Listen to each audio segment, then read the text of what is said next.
महिलाओं के जो शैक्षणिक स्थिति है, आज हम शैक्षणिक स्थिति में क्या है वे हमें मार्गदर्शन करने के लिए आए हैं दिल्ली से। कौशल पवार। जो मेरा विषय है आज का शैक्षणिक स्थिति, ये सामाजिक समस्या भी है, राजनैतिक समस्या भी है, और अभी अर्चना जी जिसमें बोलेंगे आर्थिक समस्या के ऊपर, ये आर्थिक समस्या भी है।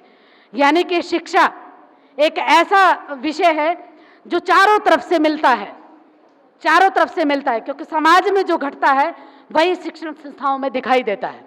लेकिन मैं ये गर्व करते हुए बताती हूँ कि हमारी महिलाओं को जब जब भी मौका मिलता है तो वो शिक्षा में भी टॉप पे जाती हैं।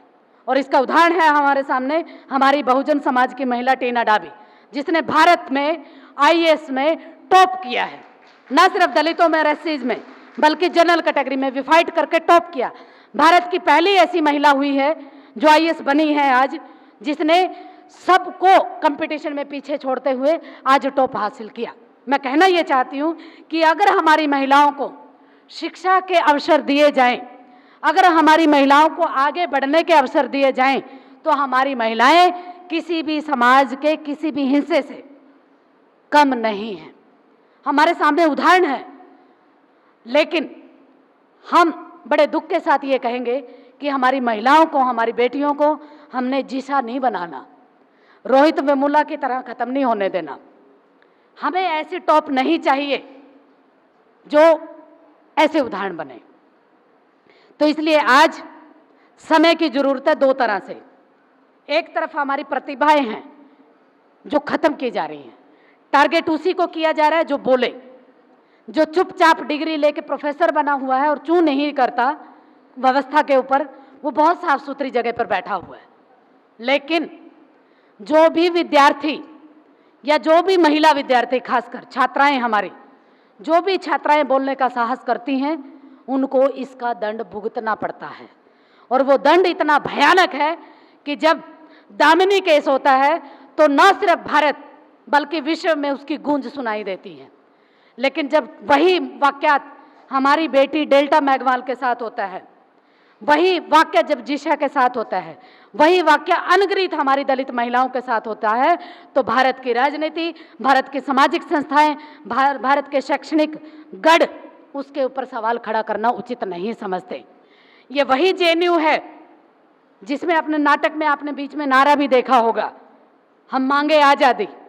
तो ये आज़ादी दलित महिलाओं को भी चाहिए और बराबर में चाहिए, बराबर में चाहिए। अगर कन्हैया बोलता है दलितों की आवाज बनकर, तो उसको महिलाओं की भी आवाज सुननी पड़ेगी। अगर वो दामिनी में दहाड़ सकता है इंडिया गेट पर बोलने के लिए, तो हमारी लड़कियों को जो भयानक से भयानक प्रताड़ना देकर उनके साथ हिंसा की जाती है, उनको मारा जाता है, उनको जिंदा जला दिया जाता है। हमें नहीं भूलना चाहिए हरियाणा के इतने कांड हुए हैं कि हमारी लड़कियों को जो मोस्ट इंटेलिजेंट है, जो भारत का भविष्य बन सकती हैं, जो बहुजन समाज को आगे लेके आ सकती है, उनको जिंदा जला दिया जाता है। तो हमें इसकी आवश्यकता है कि ये गूंज उन लड़कियों के लिए भी होनी चाहिए जो हमारी छात्राएं इतनी प्रतिभाशाली हैं। तो मैं ये आप लोगों को हम्बल रिक्वेस्ट करते हुए ये कहूंगी कि इन चीज़ों को देखने की ज़रूरत है। आज का शैक्षणिक व्यवस्था शोषण का गढ़ बनता जा रहा है। मुझे कहने में कोई गुरेज नहीं, चाहे वह दिल्ली यूनिवर्सिटी हो, चाहे वह जवाहरलाल नेहरू यूनिवर्सिटी हो। भारत की दो ही मुख्य यूनिवर्सिटी हैं।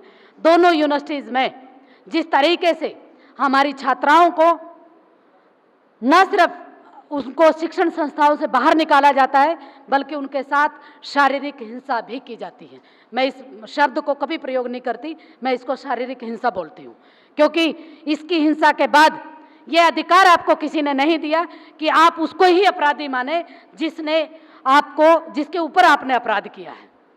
वो सिर्फ एक एक्सीडेंट है, और वो एक्सीडेंट स्वयं लड़की नहीं करती, हमारी छात्राएं नहीं करती, बल्कि ये गंदा समाज करता है। तो जीने का हक उस लड़की को दिया जाना चाहिए मानवीय अधिकार के तहत, और अगर मृत्यु दंड हो तो उसके लिए हो जिसने उसको जीने लायक ना छोड़ने को पवित्रता की कुंजी बना के छोड़ दिया। पवित्रता से जोड़ने की जरूरत नहीं है, वो एक महज एक्सीडेंट होता है। हमारी छात्राओं को ये समझने की जरूरत है और आवाज बुलंद करने की जरूरत है। आज हमारा समाज जागरूक है और इसका जागरूकता का उदाहरण है खास। आज नीचे से नीचे लेवल तक भी बाबा साहब भीमराव अंबेडकर का नाम जा चुका है। हम जाति पर गर्व नहीं करना चाहते, लेकिन समता आधारित समाज की जब हम परिकल्पना करते हैं तो उस समाज में महिलाएं भी हैं, उस समाज में दलित भी हैं, उस समाज में आदिवासी भी हैं, उस समाज में दूसरे समाज भी हैं। तो इसलिए ये समतावादी मूल्य जो शिक्षण संस्थाओं में आते हैं वो समाज से ही आते हैं। समाज की गड़ी सड़ी व्यवस्था को लेकर अध्यापक संस्थाओं में आते हैं। आप ये देखिए, एक प्रिंसिपल या एक अध्यापक एक विद्यार्थी को सिर्फ इसलिए मार देता है चक्कू से गोंद गोंद के क्योंकि उसने उसके टिफिन को छू लिया था। टीचर ने, एक विद्यार्थी ने टीचर को टिफिन को छुआ, उसने तुरंत उसी पे उसको मार दिया। तो क्यों नहीं सरकार उसको फांसी पे लटका देती? एक मजदूर जो दिहाड़ी मांगने के लिए जाता है उसको थ्रेशर में, जिसमें घास काटा जाता है, उसको पकड़ के मशीन में डाल दिया जाता है। किसी को वो दिखाई नहीं देता। कौन सा एविडेंस चाहिए इसके अलावा?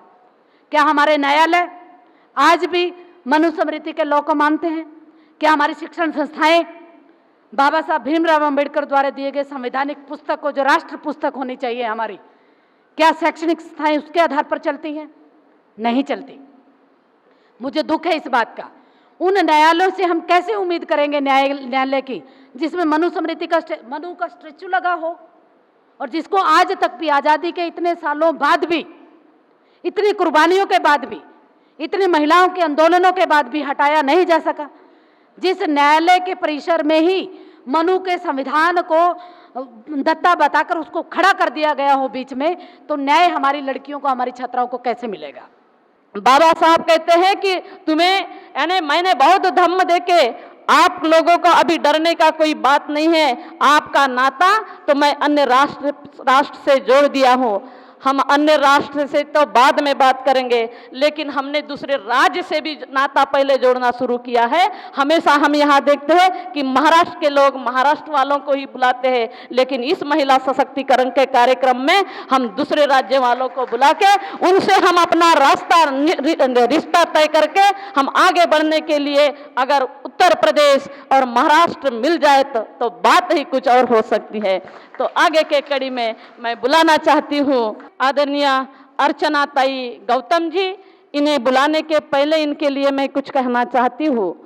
बुद्ध की समानता से फूले दाम्पत्य ने दिया है हमें शिक्षण। बुद्ध की समानता से फूले दाम्पत्य ने दिया है हमें शिक्षण। शिक्षा के क्षेत्र में आगे बढ़ने के लिए शाहू महाराज ने दिया है हमें आरक्षण। शिक्षा के क्षेत्र में आगे बढ़ने के लिए शाहू महाराज ने दिया है हमें आरक्षण। बाबा साहब ने संविधान में दिया है हमें संरक्षण। हमारे हक अधिकार का बाबा साहब ने दिया है संविधान में हमें संरक्षण।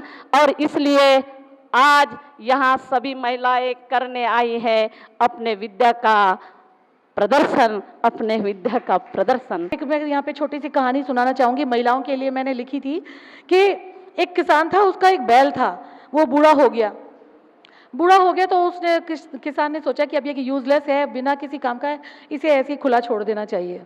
और वो घूमते घूमते बैल एक कुएं में गिर गया। तो क्या हुआ कि अब किसान ने कहा कि अब इतना बूढ़ा तो है, इसी में मर जाएगा, तो मिट्टी डालना शुरू कर देते हैं। कुछ लोगों को बुलाया और मिट्टी डालना शुरू किया वहाँ उस कुएं में। अब बैल जो था वो थोड़ा चतुर था, समझ गया कि ये लोग मुझे दबा ना दें। अब जैसे लोग मिट्टी डालते जा रहे थे, वो उस मिट्टी से धीरे धीरे ऊपर आता जा रहा था। धीरे धीरे क्या हुआ, मिट्टी डालते गए, कुआं भरता गया और वो बैल कूद के ऊपर बाहर आ गया। तो महिलाओं के बारे में ये इसलिए मैंने कहानी सुनाई कि ये समाज आपके ऊपर बहुत मिट्टी डालेगा, कीचड़ डालेगा, आपको रोकने की कोशिश करेगा। कल ही मेरी एक पुरुष से बात हो रही थी, एक महाशय है, तो मैं उनसे कह रही थी कि महिलाएं, वो कह रही कि ऐसे प्रोग्राम रखने का क्या फ़ायदा, क्या महिलाएं इससे आगे बढ़ रही है, क्या महिलाएं किचन से बाहर आ रही है, क्या महिलाएं घर छोड़ के जा रही हैं, क्या वो आगे समाज का नेतृत्व करने के लिए तैयार हैं? मैंने कहा कि देखिए, पहली बात तो ये कि जब महिला घर से निकलने की कोशिश करती है तो पुरुष सबसे पहले उसे बांधने की कोशिश करता है। उससे पूछता है कि क्या तुमने खाना बना दिया, क्या तुमने बर्तन मांज दिया, क्या तुमने झाड़ू पोछा कर लिया, क्या बच्चों का होमवर्क हो गया, कपड़े धुल गए, क्या सारे काम हो गए? इतनी सारी बातें सुनने के बाद में महिला का सारा उत्साह खत्म हो जाता है। अगर वो वहां से भी बाहर निकल आई तो समाज उससे पूछता है, अरे कहाँ जा रही है इतना सज धज के, कहाँ जाओगे, किससे मिलने जा रही हो, कौन है, कौन सुनने वाला है? उसकी क्षमताओं को हमेशा कम आंका जाता है। तो ये पुरुष तो आपके, ये समाज तो आपके ऊपर मिट्टी डालने का, कीचड़ डालने का काम करता ही रहेगा और हमें फिर भी बाहर निकलना है। जैसे चिड़िया तितली आसमान में उड़ते फिरते, हमें इस तरह की आज़ादी अपने लिए चाहिए। हम क्यों गुलाम बन के रहें? इन पुरुषों ने तो हमें हमेशा गुलाम बना के रखा। ये सारे त्योहार महिलाएं क्यों व्रत रख रही हैं? पुरुष जाते हैं बड़े खुश हो जाते हैं कि अरे आज तो करवा चौथ है और मेरी बीवी देखो मेरे लिए भूखी है। वो सबके सामने बड़े गर्व से के साथ कहता है कि मेरी बीवी देखो आज व्रत रखे हुए है। घर में उसकी जान निकलती है। अगर बीवी ने व्रत तोड़ दिया तो कहीं ऐसा ना हो मैं लुढ़क जाऊं। वो डरा डरा घूमता है, बीवी का कहना मानेगा, उसके लिए 10,000 रुपये की साड़ी लाएगा, मेकअप लाएगा, फल फ्रूट लाएगा, मिठाई लाएगा, शाम को उसे अपने हाथ से चांद दिखा के उसे अपने हाथ से खिला के और व्रत तोड़ेगा। कितना डर समाया है हमारे समाज के लोगों के दिमाग में। हमें पता ही नहीं था ये तीज त्योहारों के बारे में। ये टीवी ने हमारा सारा नुकसान किया कि नहीं किया? तो पढ़ाई पे लगिए। हमारा जो उद्धार है वो शिक्षा में है, इन व्रत त्योहारों में नहीं है, इन पत्थरों को पूजने में नहीं है। तब आप क्या कहोगे? I am businessman. और किसी व्यक्ति के सामने बोलो कि मैं बिजनेसमैन हूँ, तो आप देखा होगा कि एक हाउसवाइफ कहने के बाद में जो प्रतिक्रिया होती है और एक बिजनेसमैन बाद कहने के बाद जो प्रतिक्रिया होती है, दोनों में निश्चित ही अंतर पाया जाता है।